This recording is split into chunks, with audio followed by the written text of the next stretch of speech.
ഒന്ന് തുമ്മിയാലോ ചുമച്ചാലോ ഉടനെ നമ്മൾ പറയുന്ന കാര്യമാണ് എനിക്ക് അലർജി തുടങ്ങി എന്നുള്ളത്. എല്ലാ തുമ്മലും ചുമയും അലർജിയാണോ? നമുക്ക് ചുറ്റുമുള്ള നിരുപദ്രവകാരികളിൽ നിന്ന് നമ്മൾ വിശ്വസിക്കുന്ന പല സാധനങ്ങളോടും നമ്മുടെ ശരീരം അമിതമായി പ്രതികരിക്കുന്ന അവസ്ഥയെയാണ് അലർജി എന്ന് പറയുന്നത്.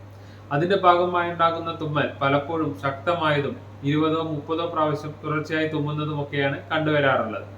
അതേ തുടർന്ന് മൂക്കൊലിപ്പ്, ശക്തമായി വെള്ളം പോലുള്ള മൂക്കൊലിപ്പും, കണ്ണ്, മൂക്ക്, ചെവി, തൊണ്ട, അണ്ണാക്കൊക്കെ ശക്തമായ ചൊറിച്ചിലും കണ്ടുവരാറുണ്ട്. പലപ്പോഴും അലർജികൾ 4-5 ആഴ്ചയെങ്കിലും തുടർച്ചയായി നിൽക്കുന്നതായാണ് കണ്ടുവരുന്നത്. അതേസമയം കോമൺ കോൾഡ് എന്നറിയപ്പെടുന്ന സാധാ ജലദോഷം ഒരു വൈറൽ ഡിസീസാണ്. ഒരു വൈറൽ ഡിസീസിന്റെ ഭാഗമായി ഉണ്ടാകുന്ന ഇത്തരം കോമൺ കോൾഡ് പലപ്പോഴും അത്ര ശക്തമായ രീതിയിലുള്ള തുമ്മൽ കണ്ടുവരാറില്ല. കണ്ണ്, മൂക്ക്, ചെവി, തൊണ്ടയെല്ലാം അത്ര ചൊറിച്ചിലും കാണാറില്ല. അതേസമയം മൂക്കടപ്പ് പലരിലും കൂടുതലായി കണ്ടുവരാറുണ്ട്. ഈ വൈറൽ ജലദോഷം പലപ്പോഴും ഒരാഴ്ച മുതൽ 10 ദിവസത്തിൽ കൂടുതലൊന്നും നീണ്ടു നിൽക്കാറുമില്ല.